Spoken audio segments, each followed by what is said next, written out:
मेरे प्यारे छात्र और छात्राओं। तो चलिए आज हम आप लोगों से काफ़ी दिन हो गया लेक्चर लिए और आप लोगों से थोड़ा सा अब देखिएगा, कोरोना काल तो चल ही रहा है और कोरोना काल में अपने आप को बचा के रखिएगा। मास्क लगाइए, हैंड सैनिटाइज़र का इस्तेमाल करिए।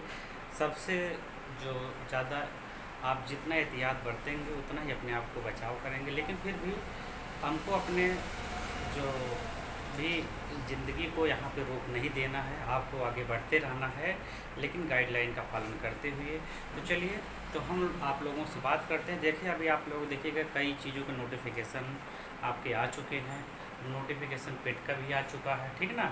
तो अब थोड़ा सा हम पेट के बारे में जान लेते हैं। पेट है क्या, ये क्यों होता है, क्या इसका रीज़न है, पेट कब से आया है। देखिएगा, ये पेट है। आप लोग देखिएगा, जो भी UPSSC के थ्रू एग्जामिनेशन होगा वह उसको जो मेन देखिएगा किसके थ्रू होगा, उसका जो पहले मेन संस्था है वह क्या है, UPSSC एक संस्था है, एक ऑर्गेनाइजेशन है। यह क्या काम करती है कि जैसे वर्तमान समय में छात्रों की संख्या बहुत ही ज़्यादा अधिक हो गई है, तो मतलब कम से कम 10 से 20 लाख, 50 लाख, 1 करोड़ लोग हैं कि भाई इनको संख्या को हम सिर्फ उन्हीं को पहले एक एग्ज़ाम लेंगे पेट के माध्यम से। इसका एक निश्चित स्कोर कार्ड कर दिया जाएगा। स्कोर कार्ड का मीन्स जैसे मान लीजिए इन्होंने निर्धारित कर दिया 60%। जो लोग 60% पा जाएंगे तो 60% पाने वाले ही इसमें क्वालिफाइड माने जाएंगे और जो उससे नीचे पाएंगे वो नहीं क्वालिफाइड माने जाएंगे। तो इसका मतलब यहाँ पे कंपटीशन बहुत ही ज़्यादा हो जाता है। तो जैसे मान लीजिए कि आप लोग यहाँ पे एवरेज मान लीजिए कि 30 लाख स्टूडेंटों ने एग्ज़ाम दिया। 30 लाख में से मान लीजिए कि कम से कम कितना भी कम होगा, इसका 10% लोग इसको क्वालिफाइड तो करेंगे ही करेंगे। मीन्स 3 लाख हो गया है। तो 3 लाख लोग जो हैं ये लोग एक अगर एग्जामिनेशन क्वालिफाइड कर लेते हैं तो इसके बाद दूसरा एग्ज़ाम होगा। दूसरा एग्ज़ाम मीन्स जो अब इसके लिए जो मेन जैसे लेखपाल हो गया है, कनिष्ठ सहायक हो गया है, वो लोग जो 3 लाख पास कर चुके हैं, वीडियो हो गया है, तो ये लोग क्या करेंगे, उस एग्जामिनेशन देने के पात्र होंगे, बाकी लोग नहीं होंगे। तो चलिए ठीक है भाई, तो इसका मतलब कंपटीशन बहुत ही ज़्यादा बढ़ गया है। और क्या हम करें कि हमको इस कंपटीशन में जल्दी से जल्दी सफलता मिले और हम बहुत अच्छे स्कोर से इसको गेन करें।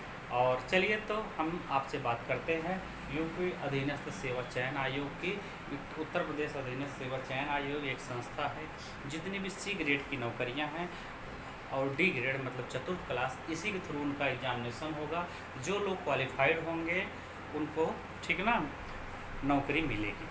तो ठीक है, तो हम आप आगे बढ़ते हैं। पेट का सिलेबस क्या है और इसकी पात्रता क्या है, ठीक ना, और एज क्या है, ये सब बता देते हैं।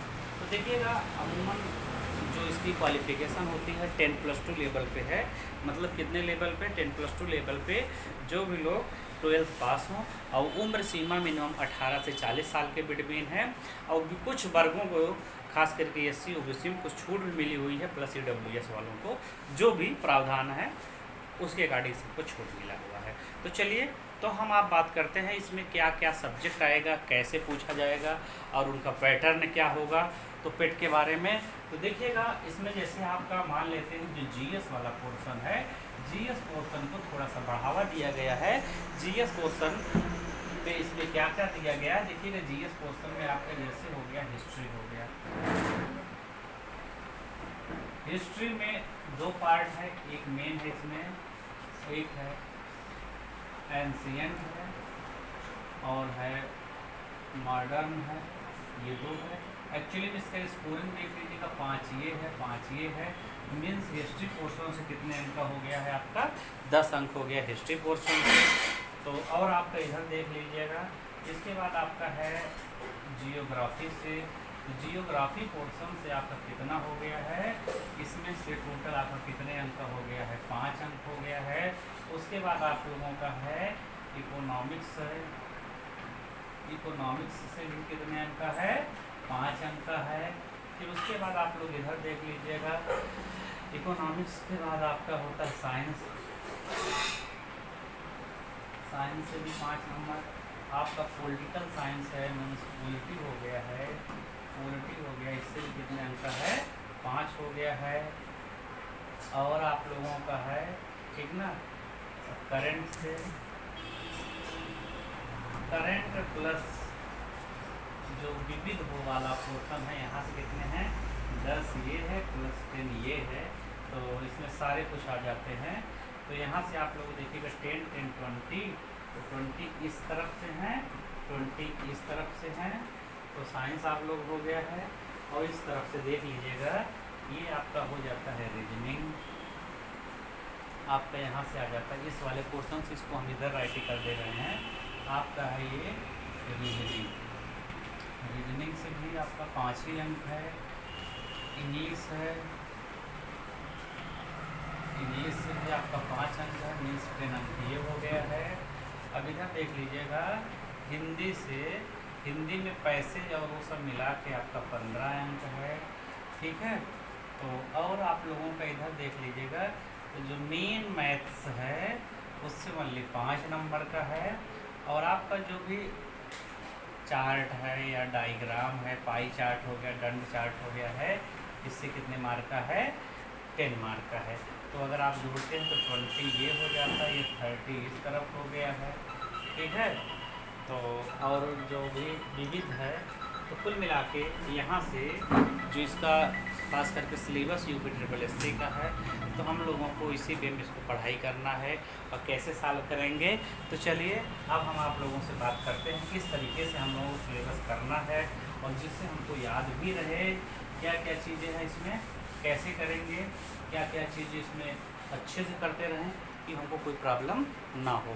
तो चलिए हम बात आप लोगों से करते हैं हिस्ट्री की।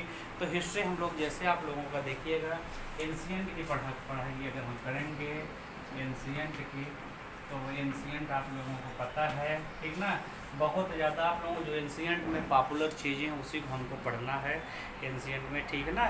तो जैसे आप लोगों से पूछा जाए कि पहिए की खोज कब हुई थी, पहिए की खोज आप लोगों को पता है, ठीक ना, यह नवपाषाण काल में हुई थी, ठीक ना।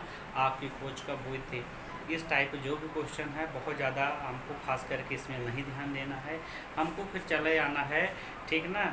इंडस वैली सिविलाइजेशन मतलब सिंधु घाटी की सभ्यता, सिंधु घाटी की सभ्यता में आप लोगों से पूछा जाए कि रावी जो है, यह ध्यान दीजिए, रावी है, रावी नदी के किनारे सिंधु घाटी का कौन सा, ठीक ना, स्थल मौजूद है, तो आपको पता है हड़प्पा।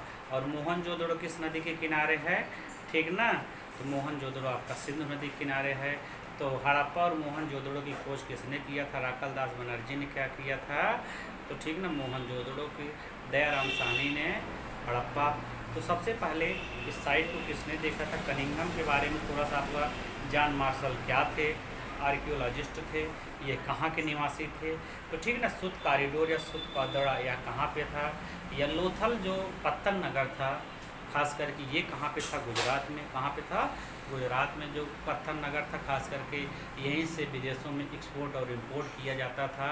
तो लोथल अगर कहा जाए कि यहाँ पे शिप रहती थी, तो इन लोगों का यहीं से विदेशों में वस्तुएं भेजते थे और मंगाते थे जो भी ज़रूरी चीज़ें होती थी, तो ये सब चीज़ें था। और आप लोगों को पूछा जाए कालीबंगा, कालीबंगा कहाँ पे जुते हुए खेत का साक्ष्य कहाँ से मिला था, ये राजस्थान में है, किस नदी के किनारे था, घग्घर नदी के किनारे था। तो मतलब इस वे में हमको पढ़ते हुए सब कुछ यहाँ से बहुत ज़्यादा इसमें फोकस नहीं करना है, जो चीज़ें हमको बिल्कुल क्लियर हो यहाँ से करना है। तो फिर उसके बाद तुरंत ही आपको आ जाना है ऋग्वैदिक काल में, ऋग्वैदिक काल की आपको बात करना है। ऋग्वैदिक काल में, ऋग्वेद में देखिएगा सबसे पुराना विश्व का प्राचीनतम वेद है, इसी को क्या कहा जाता है, ऋग्वेद। तो अगर बात की जाए ऋग्वेद में कुल कितने मंडल हैं, तो 10 मंडल हैं। अगर कहा जाए सबसे बाद का कौन सा मंडल इसमें सबसे बाद में लिखा गया था, तो इसमें कौन सा मंडल होगा, पहला और 10वां। पहला और 10वां ऐसे मंडल हैं जो बाद में लिखे गए हैं। तो 10वें मंडल को हम लोग पुरुष सूक्त बोलते हैं। पुरुष सूक्त में ही 4 वर्णों की जानकारी मिलती है। 4 वर्ण कौन थे, ब्राह्मण, क्षत्रिय, वैश्य और शूद्र था। यहाँ पे जो प्रथा थी यह कर्म आधारित प्रथा थी, मतलब जैसा जिसका कर्म होता था, कर्म विभाजन के आधार पे लोगों का वर्ण निर्धारित किया गया था। जो अच्छे कार्य, सामाजिक कार्य करेगा और लोगों को अच्छा संदेश देगा और लोगों में एक ढंग से नैतिक शिक्षा का पाठ पढ़ाएगा और लोगों को अपने कर्तव्य का पालन कराएगा, तो वैसे लोग कहलाए थे ब्राह्मण। और जो खास करके क्षेत्र की रक्षा करता था, पूरे एरिया की रक्षा करता था, क्षेत्र की वजह से इनको कहा गया क्षत्रिय, ठीक ना।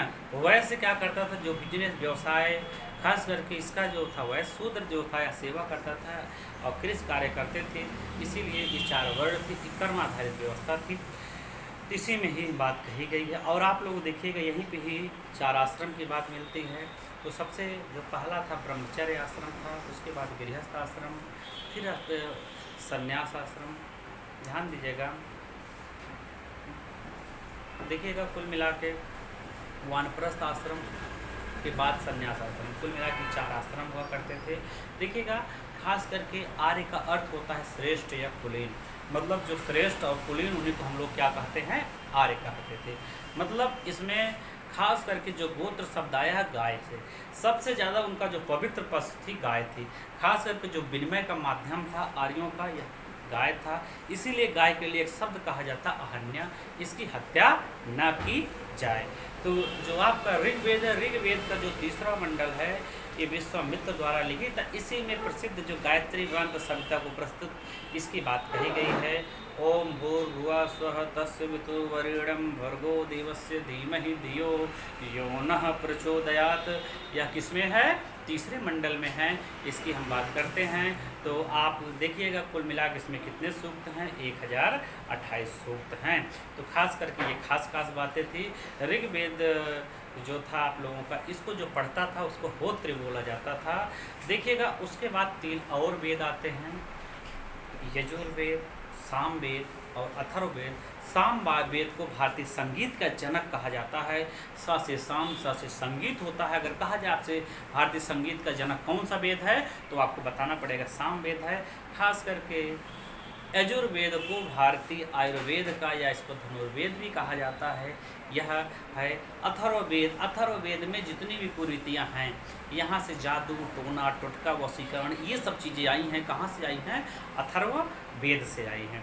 तो ठीक है, तो जब हम लोग देखिएगा खास करके अथर्ववेद के बाद से जो सामाजिक था, धीरे धीरे यहाँ से समाज में ब्राह्मण अपने आप को सर्वोपरि कर लिया, क्योंकि जादू टोना टोटका वशीकरण के अपना चमत्कार करने लगा। तो यहाँ से देखिएगा खास करके धीरे धीरे यहाँ से पतन की स्थिति आती है। शूद्रों को अब शूद्र ही कहा जाने लगा और ब्राह्मण ब्राह्मण रहता था। और जो ब्राह्मण कुल में जन्म लेता तो वही ब्राह्मण होगा, बाकी वैश्य क्षत्रिय शूद्र सबको। और यहाँ से खास करके जो शूद्र था तो यहाँ पर अपने आप को बड़ा ऐसा महसूस करता था। तो उसी समय 16 महाजनपद काल आता है, वहीं से बौद्ध और जैन का उद्भव होता है। तो ज़्यादातर लोग जो खास करके सनातनी थे, अपना सही सम्मान न पाने के कारण बौद्ध धर्म में कन्वर्ट होने लगे थे। तो जैसे वर्तमान समय में मुस्लिम में जो था बहुत ज़्यादा खास करके धर्म मानने वाले लोग बड़े थे, तो ये समय था कि पूरे विश्व में सबसे ज़्यादा धर्म मानने वाले थे बौद्ध धर्म को मानने वाले। तो चलिए हम आज बात करते हैं। वैसे आज बुद्ध पूर्णिमा है, तो हम बात कर लेते हैं थोड़ा सा महात्मा बुद्ध के बारे में। तो खास करके यहाँ से क्वेश्चन जरूर पुटअप होता है, महात्मा बुद्ध का जन्म कब हुआ था, 563 ईस्वी में। तो देखिएगा इनके बारे में थोड़ा जिक्र मिलता है, light of Asia, light of Asia, ठीक ना। लाइट ऑफ एशिया में क्या कहा गया है, इनके जो पिता थे शुद्धोधन थे, और शुद्धोधन के बारे में ये बताया जाता है, ध्यान दीजिए कि इन्होंने 7 भयावह सपने देखे थे अपने पुत्र के जन्म से पहले। तो ये बड़ा व्यथित हो जाते थे। उन 7 का उत्तर देने के लिए बहुत उन्होंने कोशिश किया और अपने पूरे राजमहल में चारों तरफ जितने भी साधु सन्यासी थे इसके बारे में बता सकते थे, उसके बारे में उन्होंने बहुत कोशिश किया।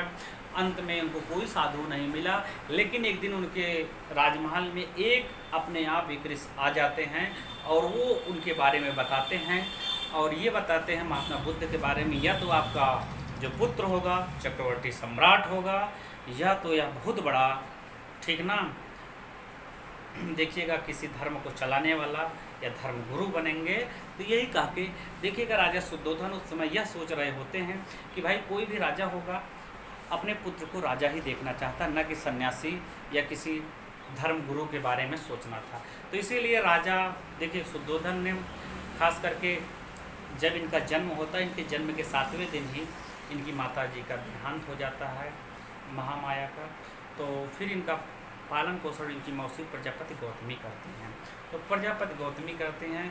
तो देखिएगा इनके पिता राजा शुद्धोधन ने पूरे राजमहल में ऐसी व्यवस्था बनाते हैं कि वहाँ पे ये जिस उम्र के होते उसी उम्र के बच्चे से लेके नौजवान से लेके उसी उम्र में इनके राजमहल में 16 वर्ष की उम्र में इनकी शादी हो जाती है 16 और 28 से 29 वर्ष में इनके पुत्र पैदा होता है राहुल। लेकिन देखिए इनके जैसे पुत्र पैदा होता है राहुल, तो उसी समय पश्चिम की तरफ से कोई ऐसी हवा आती इनके कानों में पड़ती थी और इनको ऐसा लगता था जैसे कोई चिल्ला रहा है, रो रहा होता है।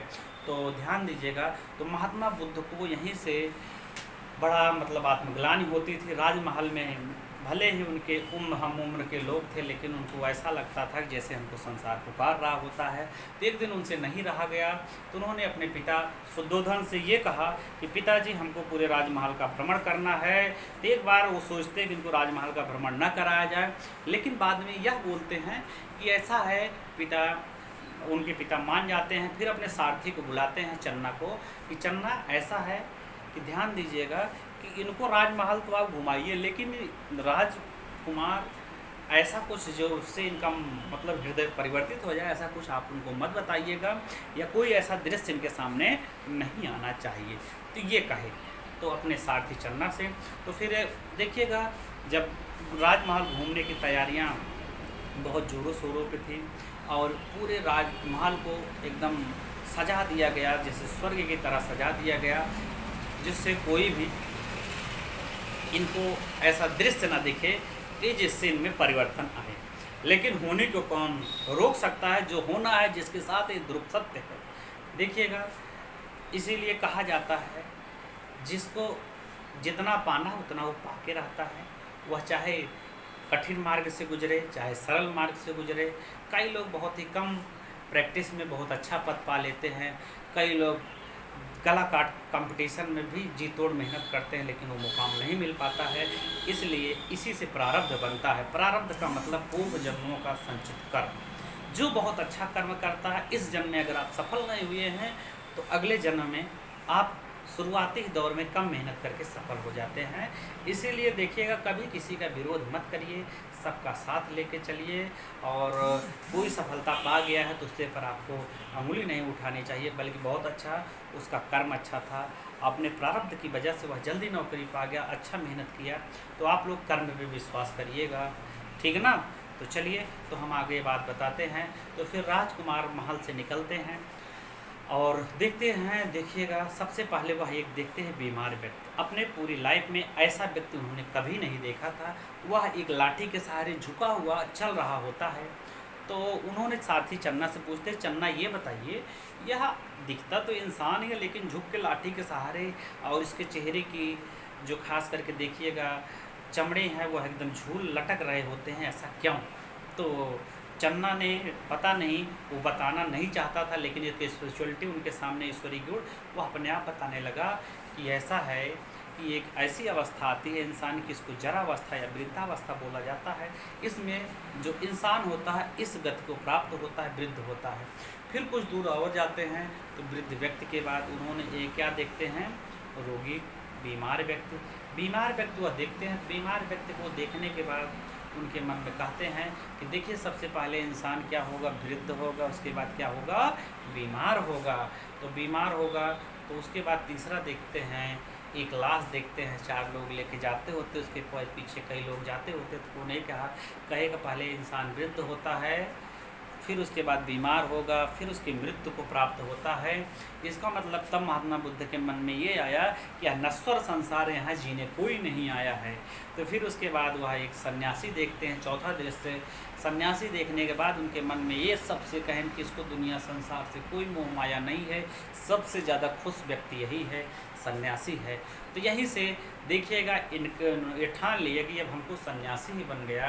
तो यह ध्यान दीजिएगा, चन्ना उनको बहुत समझाता है, राजकुमार आप मत महल छोड़ के जाइए, लेकिन उन्होंने होने को कौन रोक सकता है। तो देखिए इसी को गृह त्याग का जो सिंबल है घोड़ा है, इसी को महाविनिष्क्रमण बोला जाता है। वह राजमहल त्याग देंगे। ध्यान दीजिएगा इनके 2 गुरु मिलते हैं, रुद्रक रामपुत्रा और अलार कलाम। अलार कलाम से सांख्य दर्शन की शिक्षा लेते हैं। बाद में यह बोध गया, ठीक ना, रीलपालिका रंजना नदी के किनारे यह 6 वर्ष की कठिन तपस्या करते हैं, वहीं से बुद्ध पूर्णिमा के दिन इनको ज्ञान की प्राप्ति हो जाती है। तो तभी से यह बुद्ध कहलाए। ये सिद्धार्थ, इनके बचपन का नाम पहले सिद्धार्थ थे, यहीं से बुद्ध कहलाए, वह स्थान बोध गया हो गया है। तो चलिए तो ध्यान देते हैं। इसके बारे में एक कहानी भी है कि एक स्त्री होती है जिस पीपल वृक्ष के नीचे तपस्या कर रहे होते हैं, तो वहाँ पे वह मान्यता मानती है कि हे ईश्वर, हे पीपल देवता, अगर हमारा ये काम हो जाएगा तो मैं आपको खीर पिलाऊंगी। तो बहरहाल उसका काम पूरा हो जाता है, तो वह उनको खीर पिलाने आती 6वें वर्ष से, और बुद्ध पूर्णिमा के दिन होता है, तो उसी खीर पिलाने से ये बताया जाता है उनको ज्ञान की प्राप्ति हो जाती है। तो वह स्थान क्या कहलाया? बोध गया। बोध वृक्ष उस पेड़ को कहा गया, ये कहलाए महात्मा बुद्ध। तो फिर देखिएगा, ये जब तपस्या वहाँ कर रहे होते हैं तो इनके साथ 5 साधक और होते हैं, वाग्या, भापिया, महानामा, सागी। तो ये लेकिन नहीं सिद्धि पाते, इसलिए वहाँ से छोड़ के चले जाते, भाग जाते हैं। क्या छोड़ के भाग जाते हैं वहाँ से? और ये कहाँ जाते हैं? सारनाथ। सारनाथ को ऋषिपत्तनम बोला जाता है, तो वहीं जाते हैं। तो वही 5 लोग इनके अनुयायी बनते हैं, जिनका नाम होता है वाग्या, भापिया, महानामा, सागी। इसी को धर्मचक्र प्रवर्तन बोला जाता है। तो धर्मचक्र प्रवर्तन। तो चलिए फिर महात्मा बुद्ध अपना जो अंतिम था, मल्लों की राजधानी कुशीनारा में ध्यान दीजिएगा, यहाँ अंतिम उपदेश देते हैं। वहीं सुबच्च नामक बौद्ध भिक्षु है, जिससे उन्होंने अंतिम संदेश दिया, और यहीं पे जाते हैं। शुगर का मांस खाने की वजह से इनकी मृत्यु हो जाती है। ठीक है, तो अब ध्यान दीजिएगा 483 BC में। तो यहाँ पे उसके बाद बौद्ध संगीत समितियाँ होती हैं, 4 बौद्ध संगीत समितियाँ होती हैं। ध्यान दीजिएगा, इनकी एक मृत्यु के वर्ष होती है 483 ईस्वी में। ठीक है ना? तो चलिए ठीक है। तो इसके जो अगला लेक्चर है, हम आपको डिटेल से आप लोगों से पूछेंगे, आपको समझ में आया, इसी वे में हम आपसे लेक्चर लें कि उसमें कुछ और अगर आप लोगों को यहाँ पे राइटिंग भी करें तब लेक्चर लें तो ज़्यादा बेटर होगा कि ये चीज़ें आपको समझ में आ रही हैं। तो चलिए अब आगे आप लोग बिल्कुल कल से हिस्ट्री आप लोग ये समझ लीजिएगा कि जो हमारी मैराथन क्लास होती है, मैराथन क्लास में हम हिस्ट्री जब पढ़ाते हैं तो कुल मिला के 32 घंटे, कुल मिला के एक दिन में 7-7, 8-8 घंटे लेक्चर लेते हैं, और पूरी हिस्ट्री आपको बिल्कुल रटवा देंगे। एक भी क्वेश्चन आपका, चाहे किसी भी एग्जाम में बैठ जाइए, चाहे UPSC में बैठिए, चाहे PCS में बैठिए, चाहे पेट में बैठिए, कहीं से भी क्वेश्चन आपसे गलत नहीं होने वाला है। तो आप लोग हमारे साथ बिल्कुल ऐसे लगे रहिएगा।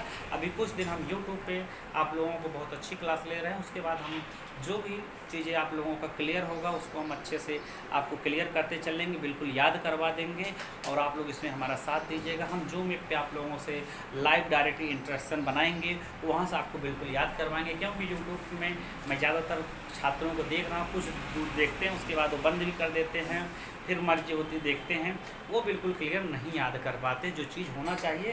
कारण ये देखिए कि स्टडी तभी सही हो सकती है जब आप क्या करिएगा, साथ साथ टीचर के साथ आप भी वर्क करते रहिए, तब। नहीं तो हम YouTube पे बहुत अच्छे लेक्चर आपको समझा दूँ, आपको समझ में आ जाए, लेकिन आपने उसमें राइटिंग का काम नहीं किया तो चीज़ें भूलने लगती हैं। तो जब भूलने लगती हैं तो आप उतना अच्छा वर्क नहीं कर पाते हैं। चलिए